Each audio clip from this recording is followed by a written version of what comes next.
Hello, everyone. My name is Miss Teller, and so I wanted to say sorry for not posting in like 2 or 3 months. I know most of you have been dying for this, and thank you so much for 1K.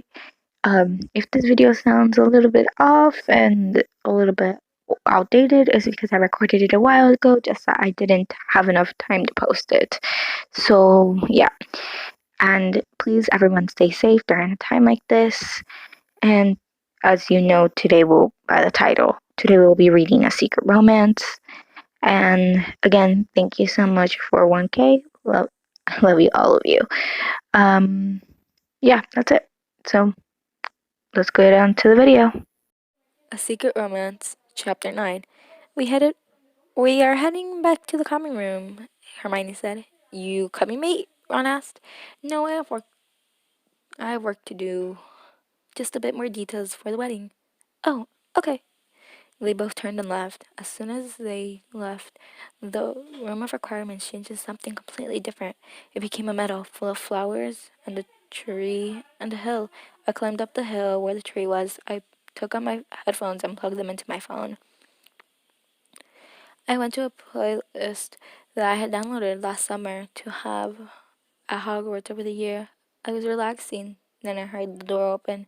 It was Draco. He came over and kissed me on the forehead. Hey, love, I responded to him kissing me. After after that, we sat there in silence and just listened to the music. Every once in a while, Draco would touch my belly, and when he would, the the babies would start kicking. It was so peaceful that we fell asleep right there, with his hand on my belly and my head on his shoulder. When I woke up, it was almost time for breakfast. We said bye, and I hurried to the common room. I knew if I didn't make it there before breakfast, my belly would start showing up, so I ran. Luckily, I made it just on time because as soon as I closed my dormitory door, my belly popped out. It was a good thing that everyone else was already out of there. I knew that I had to drink the potion soon.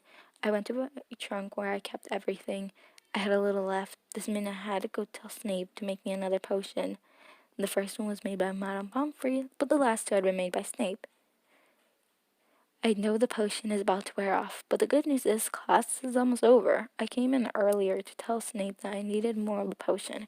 He said that I would be ready after my class with him. Class just ended and everyone has left except for me. Snape handed me a normal-sized bottle and a big bottle. The normal bottle is for the rest of the day and the bigger bottle is for later. I make my way out of the classroom drinking the potion when someone grabs me by the hand. It was Cho. She shoved me into the nearest secret corridor. Hey, Cho, I said nervously, waiting to see what she was going to do. All of a sudden, she pulls me forward and kisses me. I pull back almost instantly. She starts to cry out of nowhere. Why are you crying? I asked, sounding a little pissed. You don't like me anymore, she said, sniffling. Why would you care? I respond to her having the meltdown on the floor. Well, I was gonna ask you to be my boyfriend, but you rejected me, she said. This all happened while she was crying on the floor. I left as soon as she started fussing about how she was over Cedric and that she wouldn't be jealous of any of my friends. I left just in time because it was dinner time. I met up with Ron and Hermione, both very happy, and said they were going to be coming out. During dinner, I saw Cho talking to Ginny. I put the puzzle pieces together and assumed that Ginny set this up. Luckily, I said nothing or did anything that could ruin my relation with anyone.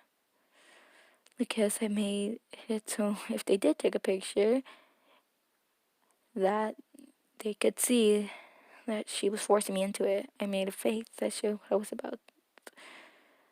about on the verge of puking. I won't take my chances, so I told Draco to meet me in the secret room. I focused my attention back on Hermione and Ron. They were looking at me with a face that said, "Spill the tea." I told them what had happened, and I told them what had happened, and that I think Ginny is trying to ruin me.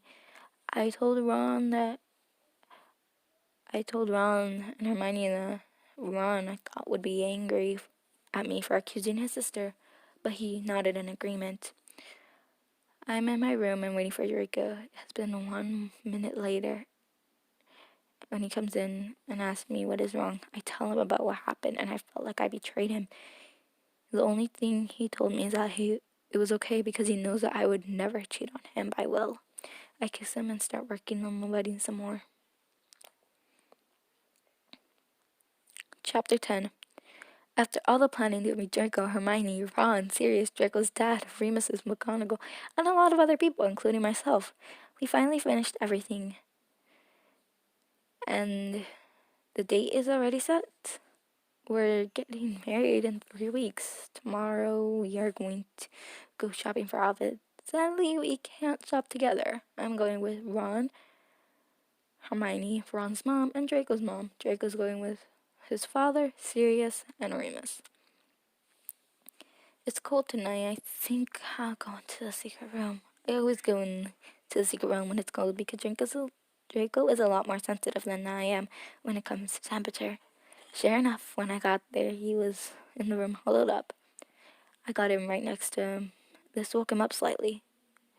Harry? He said. He mumbled, still half asleep. Yes, up, I responded.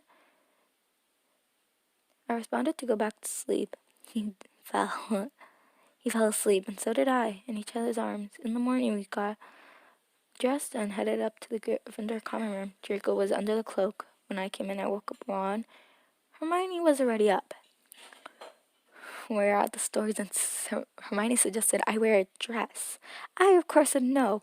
As quickly as possible, she started laughing. So did Ron. I was blushing crimson at this point. We were looking around till something caught my eye. It was a tux, white with cream buttons. It was amazing, in my opinion. I started to signal to the rest to come. Hermione, Ron's mom, and Draco's mom loved it too. Ron, on the other hand, was completely ignoring everything and was just following us. We went into the store to see if they had it in my size. Lucky for us, they had it in my size. I went to the changing room to go try it on. It fit perfectly. The lady said when I came out of the bedroom that when I bought it, that no matter what, it would always fit me. That was great news to hear, since the day of the wedding, I wasn't going to be under the effects of the potion. I bought it, and we left the store. We were heading back to the meetup place, and we stopped for ice cream. I got some for Draco just in case he wanted any. While we were walking, I saw Neville. Hey, Neville, I said as we got closer to him. Hey, Harry, I just wanted to say sorry for the way I acted last time we spoke, he said in an apologetic voice. I looked down to see him holding a teddy bear and some flowers. Then he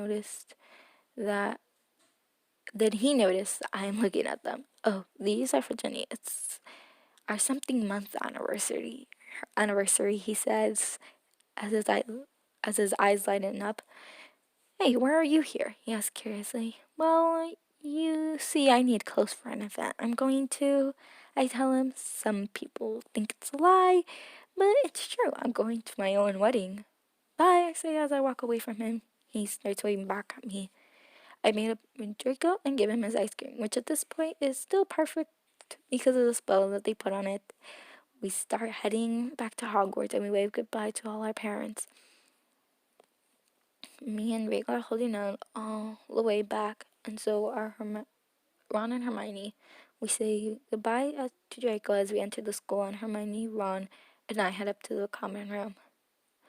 When we enter the common room, we see Dean and Ginny having a makeout session in the middle of the common room.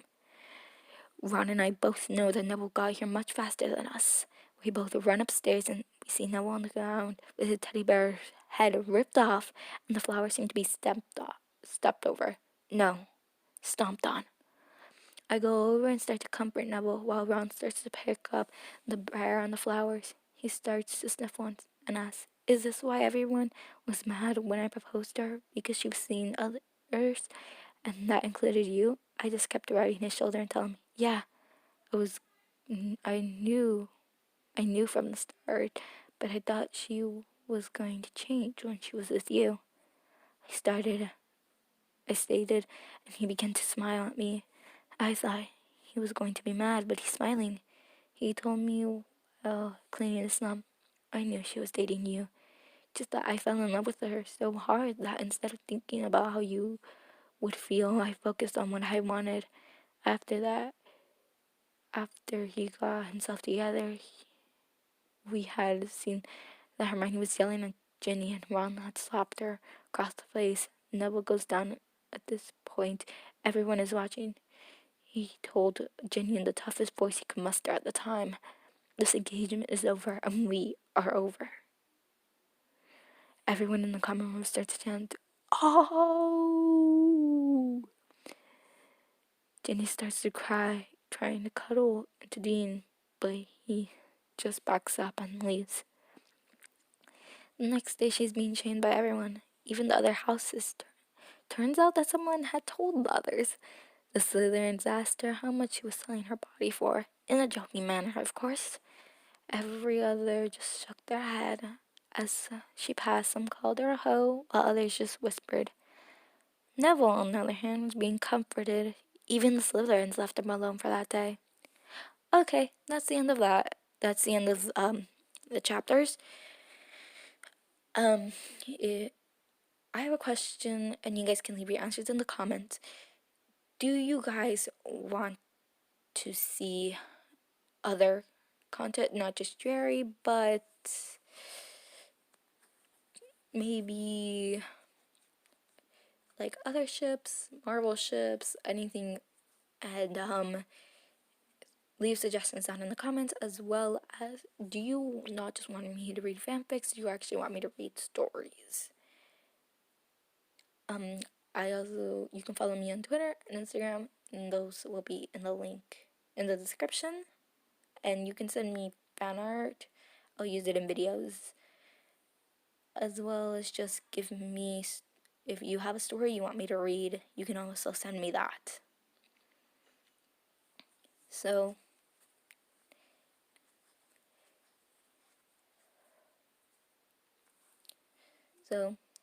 thank you for watching or hearing, and have a good night, day, afternoon, or whatever time it is in your place. Bye.